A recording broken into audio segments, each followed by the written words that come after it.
Si Unyok at si Bugart. Sabi ni Unyok, alam mo pre, malalaman mo daw na seryoso at gwapo ang isang lalaki kapag nag-i-English. Sabi ni Bugart, di nga pre.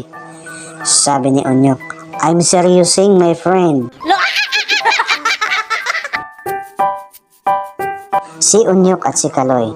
Sabi ni Unyok, pre, ano palang course ang gusto mo pag nag-college ka? Sabi ni Kaloy, doktor pre.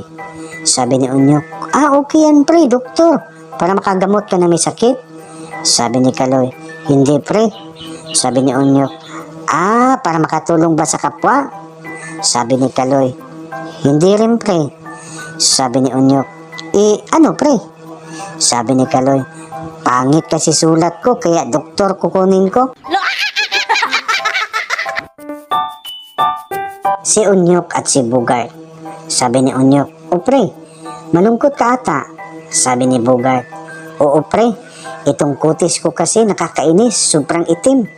Sabi ni Unyok, huwag ka nang malungkot dahil lang maitim ka pre. Isipin mo na lang sobrang hot mo, kaya ka natusta at yan ang naging resulta. Si Unyok at ang kanyang teacher. Sabi ng teacher, class, gayahin nyo ang mga langgam. Puro sila trabaho para makaipon ng food. Hindi sila naglalakwatsa.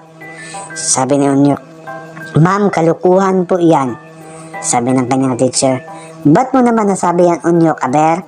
Sabi ni Unyok, nasa mall sila kahapon, dami nga nila kinagat pa nga ako.